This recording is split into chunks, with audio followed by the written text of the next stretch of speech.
Well, thank you so much for being here, Poe. Feel so honored and blessed to have connected with you again after so many years.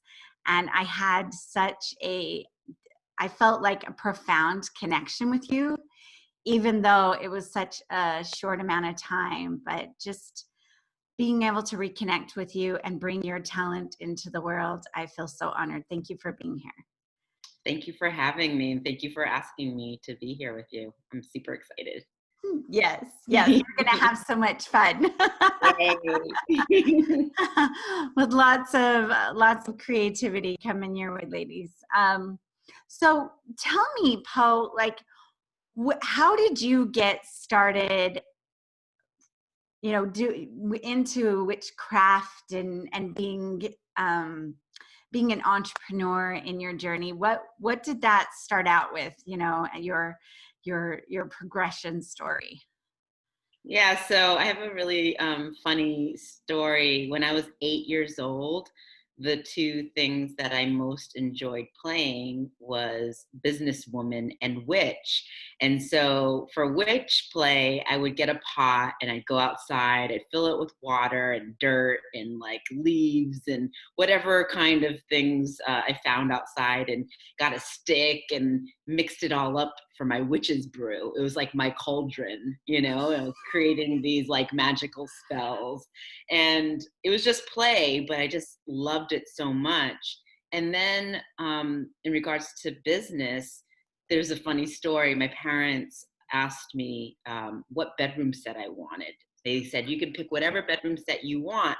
And I said, okay. And I picked the one that was least princessy. It was made out of like oak. And I picked it because the desk was the biggest desk I could find.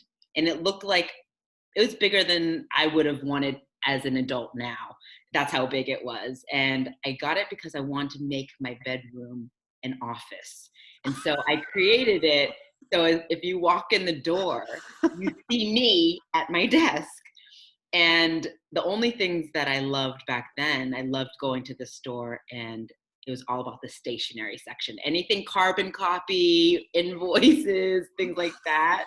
I just loved stocking my desk up with those things and pretending I was like making orders. And I pretended I was a CEO of a hotel chain. And yeah, so, and then also I remember another story when my mom wasn't feeling well, her stomach was hurting.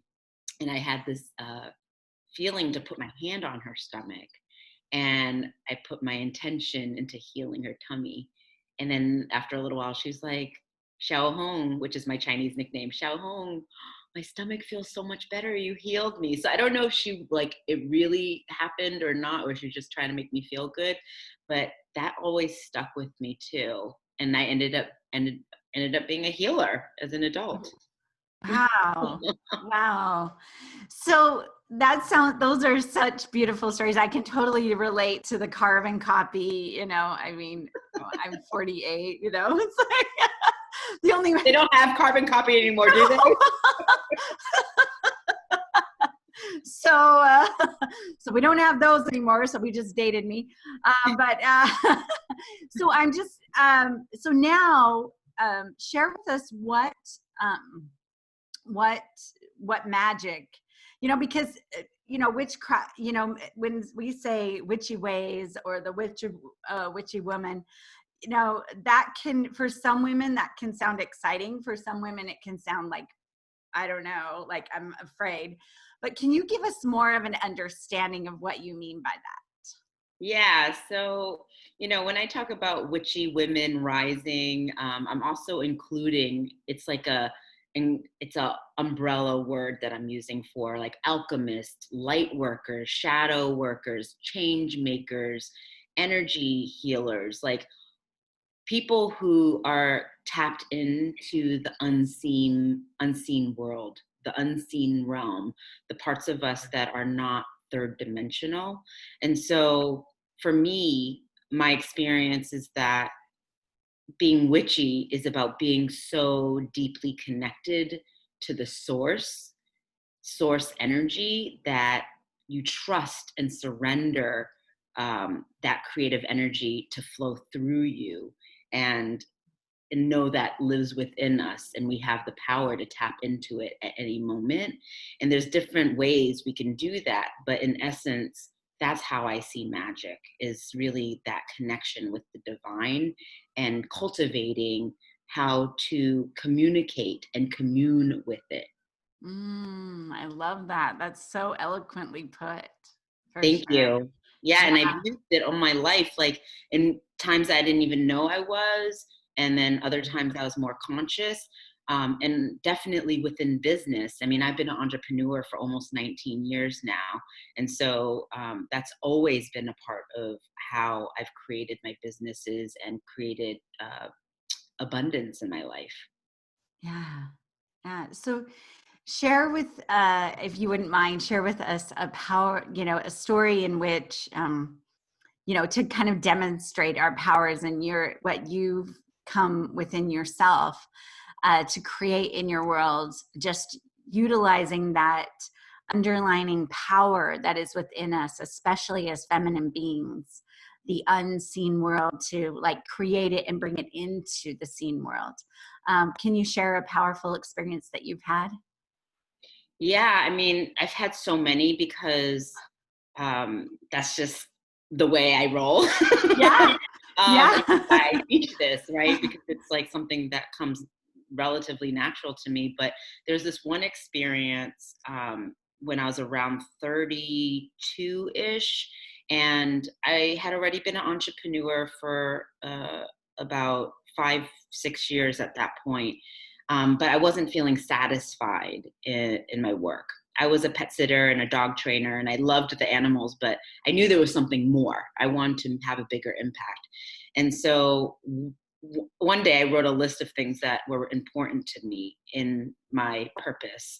And like, I wanted to work for myself. I wanted to work with energy. I wanted to work one-on-one. I wanted to reconnect with my culture. So I created this list, and then like maybe a couple weeks later, I wasn't even thinking about the list anymore. I went into a meditation, and all of a sudden the word acupuncture pops in my head out of nowhere, literally just like smacks me in the head. I was like, that's it. That's the thing that I need to do. So literally I acted on that, knowing, I felt it in my body. And I just took action, and literally the breadcrumbs, the path opened up magically, because the school that I decided I wanted to go to, for the first time, they were offering a semester to begin in January. It was November. So I would have before had to wait a whole nother almost year to enter into the school, but I was ready now, and I could start school in just a couple months. And so I commuted from Philly to New York for a couple years for 3, 4 times a week. And it literally felt like the key was in the lock, and opened the door. And I didn't have to do anything except for be open to receiving. And the feminine is really about that receptive energy and allowing, and yeah, just surrendered to what is. And basis of what I teach is on Taoism, which is yin and yang, which is feminine and masculine energy. And so for me, it's really about finding that balance in the flow of between the two energies. Yeah, yeah, because I noticed, and part of the premise of the Feminine Business Chronicles is to support women to utilize their gifts of femininity. Because out there in the world, the way that I've seen, two big parts are, one is you have to work hard. It's a very masculine driven. That's very modeled for us. I mean, it's out there. It's present for us. And the only way that women have in the past have been fit into society is, okay, you have babies and you're in service to the family, and you're in service to your partner, and you're in service to others. And there hasn't been, I mean, having a baby or creating that being, that is magic. That is the witchy way that we kind of, I feel like we've kind of poo-pooed that in the world and made it like, oh yeah, she had a baby, or yeah, women have babies, but they don't even like the grandness of it, the ability for us to bring life and to create something out of nothing. To even recreate that, it's like it's impossible to do outside of a woman. You know, they can start it, but they can't actually, you know, they can't bring it into full life. Even science, no matter how much they've tried. So Mhm. it's really, it's really empowering for us to come back to that, and just, it's not about just that service. There's another element of creation that I want to shine a light on, like a really big light. And I feel like that's what you're doing, is helping women shine a light on their powers, on their gifts, on their strengths, so that, yes, you've got the model of hard work, of labor, of all of that, but let's let's just take it in like you did.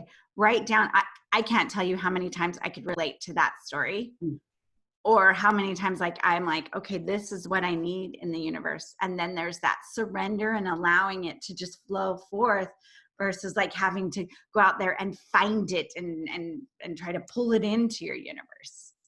Yeah, Right? so many women that I teach, they always say the term, I'm trying to figure it out. Like, no, actually, you don't need to figure anything out. You don't need to use your intellectual brain right now. Actually, let's let the intuitive energy take over and guide you. And I see it as like breadcrumbs, right? You just following this magical trail of breadcrumbs or path, or however you want to see it, and it really is laid out for you when you open up to receiving. And when you think about the feminine body, we receive, right? There's this element of receiving with the vaginal canal. And so it's all about uh, softening and allowing and receiving. And then when we receive it, we can overflow and birth, right? Whatever we want to birth. So it's this cycle of receiving and giving that creates this momentum of creation and manifestation. And so, yeah, it's really tapping into that pleasure. So for me, it's always about putting my pleasure first. And Mhm. that's something that's so anti the system that's been created for us. And it's a radical act, you know, it's a politically radical act too. And to be able to say, I'm going to choose me first. I'm going to choose my pleasure first, my peace, my joy. And when we can do that as women, we're opening up this space to receive more and know that we deserve it. You know, we're worthy of having it. And then when we're full from all that receiving, we just naturally overflow, because that's what we do. Yeah, we Just can't help naturally want it. to share. We're women. We want to share everything, but we can't share from an empty space. That doesn't do anybody any good. And I feel like a lot of times there's so many women who have this martyr story, and they're trying to give from a place of um, either like trying to get their value from giving, you know, giving to get, and or people pleasing, trying to fix or save people, but they're coming from a place of more fear and scarcity versus that love and overflow and generosity. It's two different energies. And so when we can tap into that feminine space, we can actually be more generous instead of giving based on obligation, or this idea of obligation. Oh, you said it on the head, right? Um, it's amazing how many women that are flowing into my space, that I'm speaking with or working with, that are really coming to that idea around my pleasure first, and then speaking to that overflow way in which we can serve at a higher level. And it comes from that fully grounded, fully full, fully giving space, full hearted space. And it's not being, I've had a problem in the past with that self centered or selfish place that people talk about, that it's bad. No, self-centered, if you're centered in self, because the people that are maybe ego driven, or like you said, they're trying to get something, that isn't selfish. I'm empty. I'm empty and I don't feel good about myself. So I need external approval in order for me to be who I am. But when someone is self-serving themselves so that they can give, it's like a totally different feeling. It resonates, just like I feel with you in this moment. Or I made sure that before I got on this, time with you, this podcast, that we are able to come to a place where I feel full. I did my meditation. I ate a smoothie, and I just coming from that place of nourishment versus a place like, oh, I rushed around, I hurried and got here, and I just want to show up because I said I would. It's a totally different energy. Yeah, it really is. And that's really the way I see it is it's about creating ripple effects of love and transformation. And it has to start with ourselves first. And if every person is filling up and taking care of themselves, then there's this ability to connect in a new way, a real intimate way, and in a more generous, unconditionally loving way. And then the ripple effects just keep going and going and going. Versus if you're coming from a space of emptiness, it's just, it's like dead water, it's like a swamp water. So I see these images like, do I want that stagnant water, or do I want to create this like ripple effect, this flow that's going to energetically impact the world? And so the women that I'm helping, it's like it's coming from that space of fullness. And then share your light, share your wisdom, share your voice and teachings with the world, because we really need it now, and I really believe that all people are being called to rise, but in particular, I believe that the feminine energy is being called to rise right now. And yeah, and that's why I'm like, oh, I need to do this. I need to serve these women to rise into leadership. And it's super exciting. Yeah, especially now with all these shifts and changes that are going on. Just along to mention, the virus that's going on. I mean, whether you're listening to this now or, you might have had an experience of this already, as this is a world issue. But to come back, just like you said, to come back to that energetic healing, rather than focusing on what you can't do in the world. This is really a magical time to come within, to get our pots, to brew our cauldrons of desire, of pleasure, of healing in the world, of what we can do. Just myself, I've had situations with my children where, they were, there was one particular incident where my son was told that, he was 9 months old and he had gotten an infection in his lungs, and they said he wasn't going to live. He was going to die.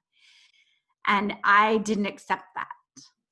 And so in my heart, in my mind, and at my, my witchy way, I saw him.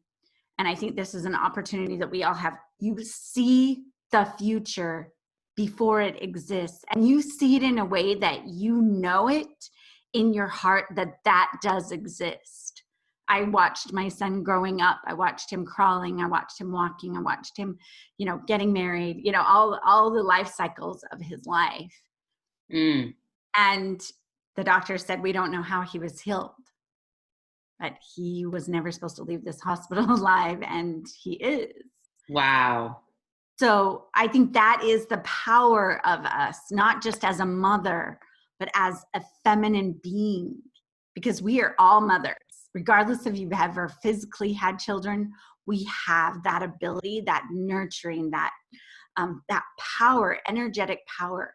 So if we as women, and I love that I'm, here with you, especially that you're talking about that witchy way of healing the planet, of healing one another. Like, What if we focused as women and we got enough of us? And I'm calling out to every woman that's listening to this, that we're able to heal this virus in a way to recognize what the gift of it is, and then see the way we want it to be in the world, the new way we want it to be.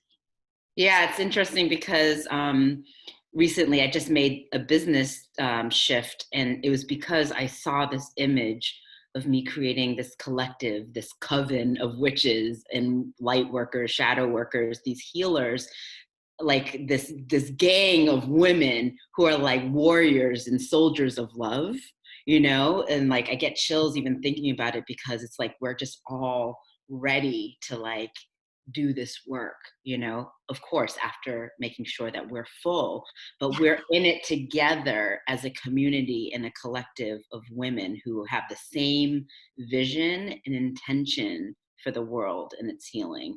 And that really turns me on. That's what gets me excited. That's why I want to support them, because me impacting each woman and owning their gifts and sharing it creates that ripple effect, and then that woman can help another and helps another and just keeps going.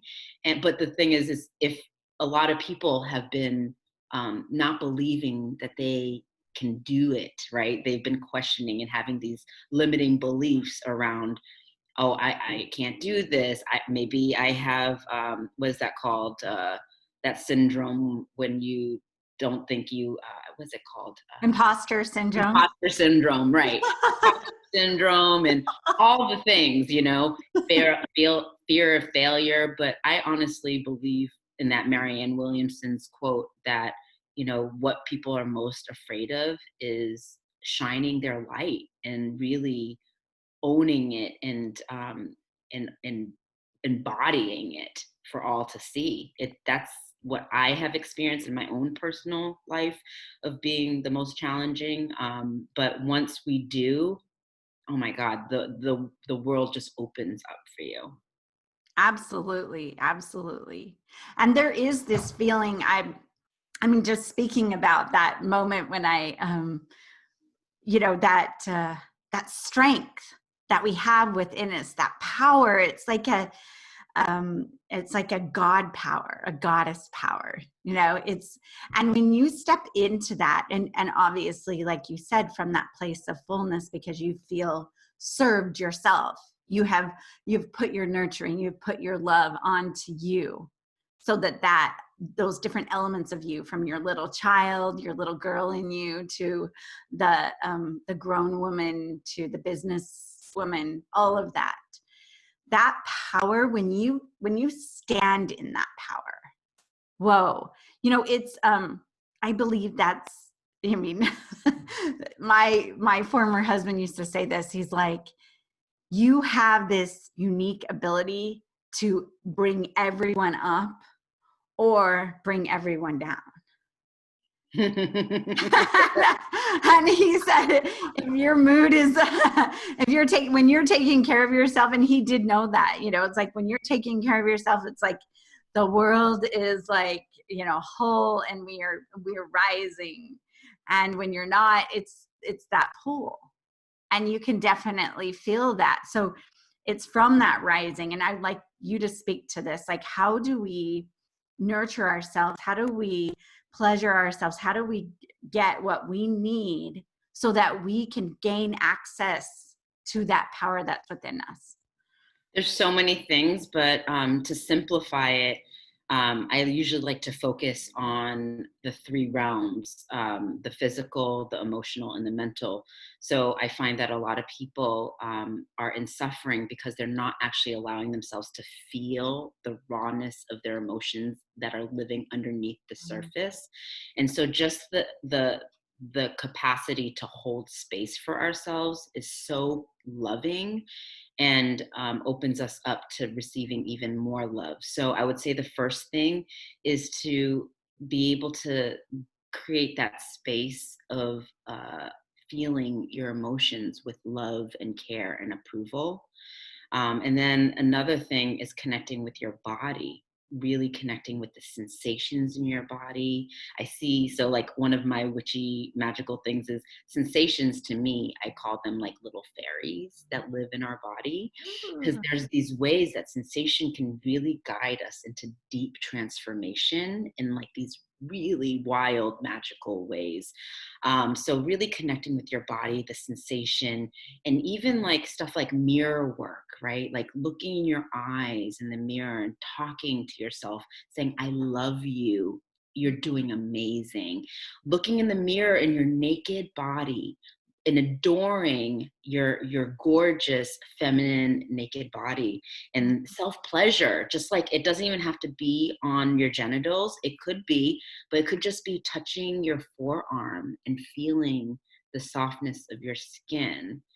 So there's all these ways that we can connect with our body, but then also the mental aspect, which is really important too, which is questioning the beliefs that we've been conditioned to believe. So those are all part of the mix, and of course, like other kinds of self-care things like Epsom salt bath. But really, when you can connect with those three realms, what happens is it brings presence into your life. And when you're present in the moment, you're able to live in what I call like a living meditation state. It's not like you're quiet and still throughout the day all the time. It just means that you're in a conscious awareness space that you can choose and feel what's happening in the moment. And you can, and when your body is asking something of you, you can sense that, and you can make follow through with that ask that your body just had. So those are the ways that you can really care for yourself. If you're in tune and present, then we can hear these messages that are being told to us all the time, and to follow them, because those messages are guiding us to say, okay, this would be a really loving thing for you to do right now for yourself. Yeah, yeah, because we do have the answers within. I think, like you said, when women are saying, "Oh, I'm trying to figure it out," and versus like, okay, asking herself, like you said, that mental, like, what if the answer was within me? What would the answer be? Where would I be need to be guided? And then also setting up, I know there's a way in which a lot of times women don't want to ask for what they want. And that, women, is the sexiest thing, both for men and what turns on others around you. It's such a great example is to ask for what you want. Like you did, you wrote down your list. I want something higher for my life. It needs to have these elements.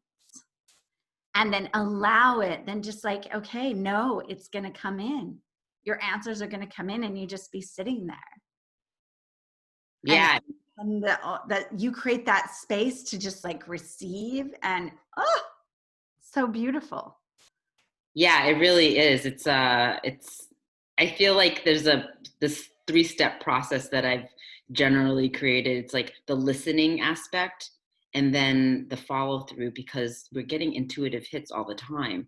So if we can follow through with them and act on them, and then we receive, then we open up to the space of receiving. So if we can, but all of those things only happen if we're able to connect with source and trust. If we're not able to trust, we don't trust the intuitive messages. If we're not able to trust, you'll be afraid to take a step in action that's being asked of you. The courage isn't there as much. And if there's no trust, it's harder to receive because you have a wall that's blocking you. So it always comes back to like really trusting, yourself, others, the universe, trusting the process, trusting life, the natural unfolding of life, right? Because like when I made that list, like you said, I didn't know when I was going to get the answer. It came when it was ready. Yeah. Yeah. And it doesn't have to happen right here, right now, because it is happening right here, right now. It's just like, you've just got to have that ability, like you said, to just surrender, and the perfect timing, that, everything is aligning. If you just know that, mean, it's kind of like when when I met my partner, we were talking like, oh, I wish I knew you, 4 years ago, or, oh, I wish wish we could have had babies together or something, And then when I really think about the progression of all the things that I have learned and done over the years, I think, no, now was the perfect time, because the relationship we have now would have not been the same kind of relationship we had back then. So whatever is coming your way needs to come your way in those moments. Like with my son, him being 9 months old and being, a lifeless baby with, flatlining, needed to happen in order for me and him to see that connection and that power that we had together. I feel like he gave me that gift to let me be a better mother, to show up, to show my power. And every time I think about, and I think this can be true for all women, every time you doubt yourself, think of that time in which you did display a level of power and confidence and courage. And then, bring that moment, feelings felt once are feelings available to you. And that feelings, those emotions like you talked about, those are powerful. Yeah, I mean, and also the flip side of that is that when when we allow ourselves to hear the messages and follow through with them and receive, it actually opens up more space for more messages to come through. It opens up the channel even more so that we can be even more in tune with what's being asked of us in each moment. So the more we practice not being in doubt and more in trust, we actually are more tapped in to source energy and that co-creative energy. Absolutely. It's like practicing those cauldron moments of like, okay, so I could do this, like you said, I could do this for my mom. That built a belief table, and you were able to expand that space. So the next thing can come, and the next and next, and you just make it a bigger, wider space of receiving. And that's how we practice our receiving. I always say, start with something small. Invite the universe to bring you butterflies. Oh, I love that. And then you start seeing butterflies every day, all the time, in like small ways, like a gift card, or outside, or whatever. The word butterfly comes up on your screen, comes up in your feed, or something. And then you can say, okay, now I built a table there. Let's open it up to a bigger thing. I would like a night out on the town, or, obviously that's not that's not right now in our current state of the world. That's not. You can create a little like bar or restaurant in your apartment or something. Yeah. Yeah. My partner and I would just get like, okay, let's pretend like we're at the movies. Let's get the popcorn. Let's get creative, Yeah. like that is what this time is asking us of, right? And because we already have so much creative energy within us, it's already living in us. But now I feel like being confined in our box, right? Like this physical box, which is our home, it's giving us an opportunity to tap into this creative energy even more. Because there's like this compression, that's happening. It's like, oh, okay, I'm going to actually use this energy to overflow into a creative energy. That's at least what I found for myself. Yeah, absolutely. This whole, I don't know. I rarely, if ever, experience boredom. and so I can do that. I'm like, boredom, there's so many things to do, and do something that's different and create, outside of your comfort zone. my partner, when we first got together, he's an engineer, and he's very, very fixed personalities. Like he's very about numbers and logic and all that. And that he said to me, yeah, I want to try new things with you. So I bought him paints, on Amazon is still delivering. You can buy, canvases and paint, and just whatever comes out of you, just create. I mean, you can take this time to write poetry, or write your story, a transformational story in your life, or how I mean, just like you said, that opportunity of like, that's what women are really good about. And I really want to touch on this because I know you're about this too, is taking what looks like tragedy, or what looks like what we would maybe label the negative, and bringing in that and alchemizing that into greatness, into positive, into love, ultimately, and everything into love. So taking that's also an opportunity for us right now. Would you agree? Oh my goodness, yes. And this is like one of my favorite topics. It's so juicy because, people usually want, like you said, want to avoid the shadowy, dark spots, right? People are afraid of the dark. And for me, I've been a shadow worker for many, many years, and I have a history of many rape traumas as a teenager. So I was very much in the shadow for a couple decades: depression, suicide attempt, addictions, the whole 9 yards, just completely out of control. And so I've learned through my life that those dark spots, what we call either devastation or ruptures in life, hold so much potential of transformation and power. It's where we can really cultivate. It's like a resource of where we can tap into to cultivate more power and love. But that's only possible if we're able to hold that loving space for ourselves in those moments of darkness. And we can alchemize it. We can transmute it into this thing that is so beautiful. I mean, they're both beautiful. There's not one, for me, because yin and yang, it's both the masculine and feminine. It's all gorgeous.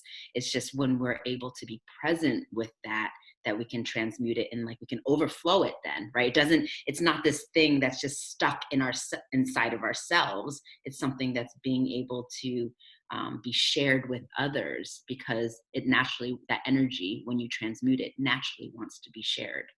And so that's what I love about the whole experience, because it's like, it's a propeller, in a sense. It's like this way, when you're able to move through these devastations, then it actually propels you to the next level of expansion and growth. And and when you feel that, it's like you get so turned on, like I can do anything, and then you go through it again. It's like, it's a series of constant cycles, right? It's never like one and done. It's like you just allow whatever is present to come up, and you allow yourself to be with it and love yourself there.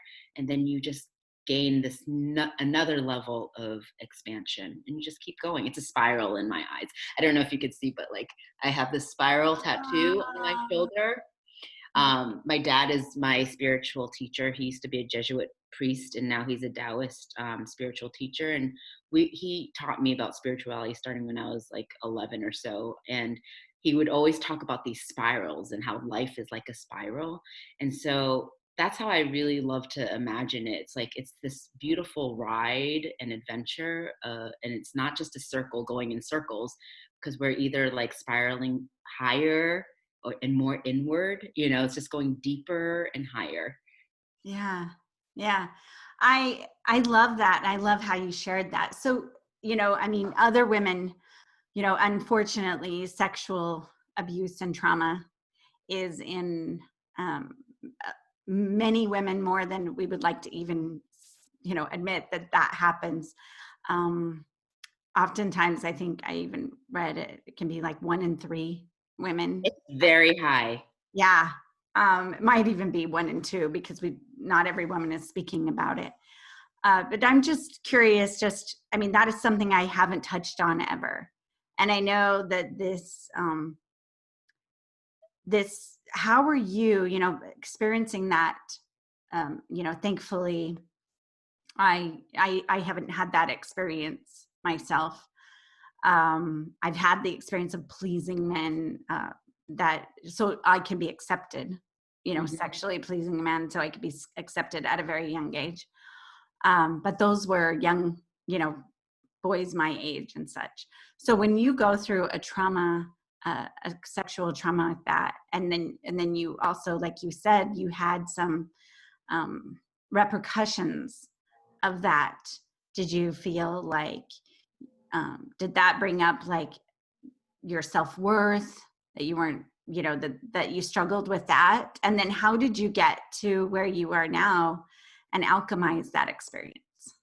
If you Yeah, went, I mean, I literally hated myself. Like the self-hatred ran so deep. And it started even before that because being a Chinese American, I really had a hard time with being first generation and feeling in between cultures and feeling like I was an outsider and not wanting to be Chinese actually for many, many years. A lot of shame with that. So it even started before that. But yes, after the rapes, I mean, I just went into such a rebellious, rageful period for, I would say, almost 15 years. I mean, I was really in a dark spot, but functional. Had this dual life of like hating myself and deep depression and loneliness and fear, but also being able to like make it work. I think women are really strong in that way. We've been able to like rise up and still get what needs to be gotten done. But it was very masculine, mm, back then. But the way I moved through it was, I mean, there's so many things: asking people for support, like really being vulnerable and letting myself be seen and witnessed in those spots where I felt such shame and loneliness and fear. So I would say that is asking for support and like letting people hold you during it. Another is being able to hold myself through it. Like I said earlier, like being able to be loving and compassionate when I'm in those darkest moments and not being mean to mm, myself. And that means, like I said, I have a history of addiction. So I would try to numb out every time I would feel emotions. I didn't want to feel them. And so it was also a process of letting go of those addictions.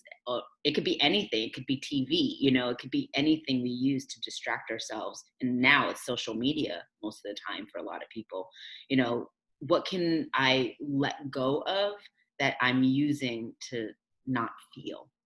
And so that would be another one. And I think just slowing down, I feel like the feminine energy is really about being at its own pace. It can like be fast or slow, but I feel like the sensual slowness really opens up this space of healing and feeling. Because if you're going and busy, busy, busy and rushing all the time and multitasking all the time, then it's harder to connect with what is underneath and wants to be felt. And it must be felt, if not, then there's a way that it will come out in these sideways, passive aggressive, like all these other ways it will come out somehow. It's going to be processed in one way or another. It's whether it's going to be in a way that's going to actually be more healthy for you or more destructive, and so you get to choose.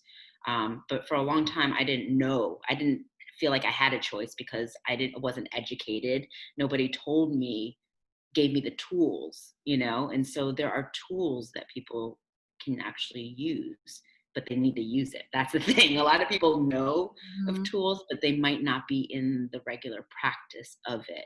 And that's really the game changer, is being in the practice every day. Yeah, I love that you're saying that. I think that's what you also offer for people to get, for women to get in touch with those powers that number one, I think that we need to remember that whatever abuse, I've had physical abuse from a man, whatever we've experienced, it isn't really about us. Number one, what's beautiful and awful at the same time is how much women are they bear the blunt of a lot of masculine unhealthiness, like that's going on with them, the way they've been taught to be, the way that they've, their frustrations, their envy or jealousy of women, that underlining and not really connecting with their own power.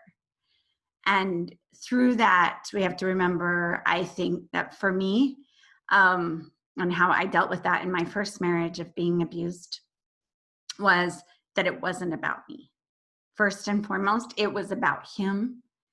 And I, somewhere along the line, must have had a contract to experience that.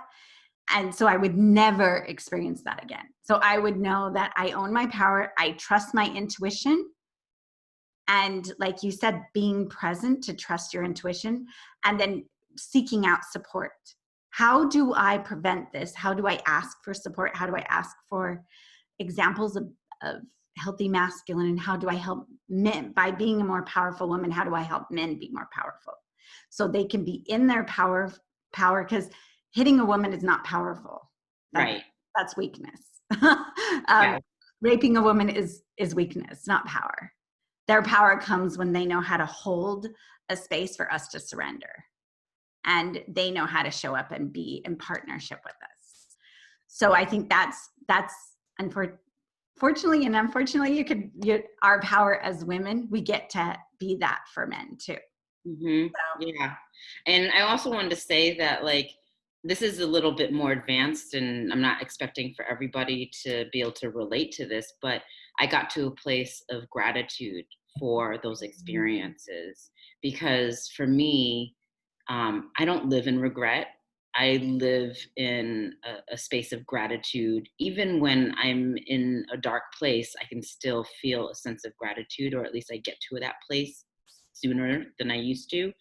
And those experiences really helped me to connect even deeper to my empathy, to my power, to my unconditional love. Not in those immediate moments. It took a long time, right? But eventually, from doing the work consistently, I got to a place of being able to feel that and get to that power and love. And I don't know how it would have been any other way. I'm guessing I would not be who I am now. I might not be teaching women to do this. I might not have been a healer. Who knows? So for me, it was really, I practiced a really radical gratitude practice. And that's an appreciation for these challenges. My dad, many years ago, said to me, challenging experiences are like a gift that the universe is giving to you. Like, it's all wrapped up in a bow. What are you going to do? You're going to toss it aside, or you're going to open it up and receive the gift and use it for whatever you need as an opportunity. And so I've always held on to that, and that's a big foundation of how I live. And that gratitude can really transform any energy. Yeah, that's part of alchemy. If we just boil a few things down to alchemy, it's like, how can we find the gift, right, in every experience? No matter if it's a virus that is permeating the world, or if it's the virus of shame, the virus of hurt people hurt. Nobody that's a happy, well given to themselves person, a well loved inside person within themselves hurts another human. It just doesn't happen. And so I love what you just said there, because gratitude and appreciation and finding those gifts there. And like you said, it might not be for every woman, but it's how you've and probably how you've supported other women as well to move Yes. through that trauma into that space of unconditional love, but through the lens of gratitude. Yeah, and I also want to touch on that does not in any way connect with spiritual bypassing. This is not spiritual bypassing, because in order to be in the gratitude, you're also being present with the emotions that want to be felt. And so with spiritual bypassing, there's a way that it's like you're not supposed to like feel those feelings or something like that. And so it's really, I just want to stress that, because sometimes people feel like, oh, I'm, you know, I can't just go into gratitude. It's like, it's not, it's a process, you know, it's a process, but the way you can get to the gratitude is actually being present with whatever feelings are in you at that moment. I feel like when we don't feel our feelings, that it's harder to actually get to the gratitude, because then we're stuck in a suffering state of mind. Absolutely. Yeah. Feel it. Like a friend of mine used to say she loves to go outside and scream to the top of her lungs, whatever's going on. And I think that's important to have those, especially as a woman. You are an emoting being, and emotions are energy, and emotions can carry you. They have so much power. And so by feeling them and experiencing, like you said, like, I've done a podcast in the past around like the gift of fear and the loving fear, but just loving the shame, loving the hurt, loving the blame, loving whatever emotions you're feeling. Let them out, let them free, let them flow. And then they won't own you anymore. They won't be like, you know, like restless tenants in a lockdown, you know, like they'll be able to be free. What a better time than we have right now to really get in touch with what are we emotionally feeling in this moment, because that's also what containment does. We are in containment, and we have the opportunity to expand through this containment. Yeah, I think that was powerful, Poe. I mean, I just really want to thank you for sharing that vulnerable story and your path to awakening through your emotions, through feeling, like putting down the addictions and saying, what I'm most addicted to is just not feeling, and allowing yourself to feel that. Yeah, I realized I was addicted to suffering. I feel like this is a quote unquote virus that's going on around humanity, is like this addiction to suffering and drama. I was so addicted to suffering and drama. I could see now, looking back, how much I was like just creating so much drama for myself in my head constantly, because it was so habitual, and I didn't know I could have it another way. Yeah. But we actually can have it another way. Yeah. Yeah. And it is our birthright to have it that way. It's our birthright to have these traumatic or, you know, shameful or whatever we want to put the label on experience, something that feels contracted. And how do we like open it up so we can set it free and be like who you are today, the loving, creative, witchy entrepreneur of now, and how much power that you have now that has been unlocked, unleashed, because you were able to feel, because you were able to face it head on and be able to, and that's really, I mean, the ultimate thing here is the power that you have to create the business and life you want, with all of the trauma, all that's happened to you, rather than owning it as if I'm the raped victim or I'm the hurt victim, I'm the abused victim, into this is an experience I had just like any experience, and it's the worst, but what can I bring from it? How much power can I unleash with it? Yes, absolutely. Amen. Yeah. So Poe, and I know we could go on forever, and I know, seriously. So much to say. So much. Where do we put it all into just 1 hour? I know. Especially as women, we've got to tell you all about the story and how we got here. So with that, because I know a lot of women are going to be, especially a lot of light workers, a lot of witches out there, which you didn't maybe know that you were until this moment. Since Poe has brought light to that, how can us witches get a hold of you and find out about how we could work with you or work together in unison with you to bring more light into this world? Yeah, so people can contact me at Poe, which is just P-O, at witchywomenrising.com. So I have a program called Witchy Women Rising, and I'm basically a midwife for these witchy women to birth their creations into the world and share their gifts and rise into leadership so that we can do this thing, so we can actually make a difference in the world, in the way that I know that we can. And yeah, that's it. Poe at witchywomenrising.com. Wow, thank you so much. And feel free to get a hold of her and look her up on Facebook, and I'll have all the details in the show notes. Because you are definitely going to want to reach out and connect with her, because she's magical. She's magical. And I love how you haven't let, race or tragedy or any other circumstance in your life, addiction, anything that we could ever go through as women, it sounds like you've gone through. I've gone through them a lot, yes. Yeah.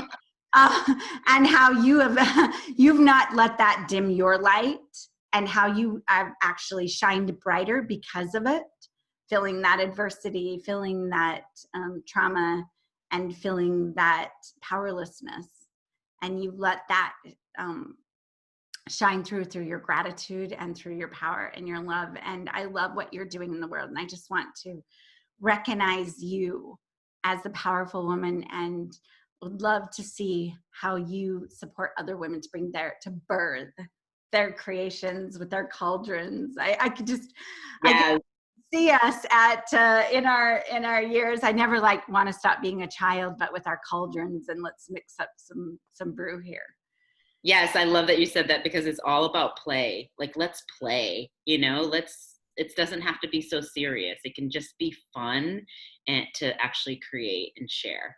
Absolutely. Absolutely. And we have voices for a reason, and we've got to stop hiding behind who we think we're not, or that imposter syndrome. I mean, we're all going to go through it.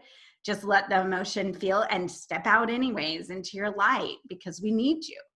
We need you now more than ever to really be the healing for this planet and for other women, and to rise, to help raise and inspire men to be the best of who they are as well, so that we can do this magic together. So thank you. Yes, my pleasure. Yeah, and I can't wait to have you on here again, because I know we've got to.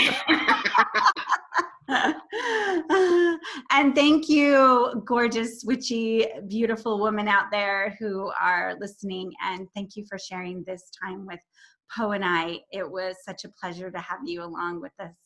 And for any questions that you have for Darlene, and for more possibilities of working with me, my email, Darlene at darleneloves.com. Remember, love with an S, because there's multiple love in the world, and multiple of what I would like to be able to bring out the best in women, to financial and business freedom for women, because we really need it. We need to be financially free, and we need to have our own businesses, our own empowerment. So, all right. Well, thank you so much, and I will see you in the next episode.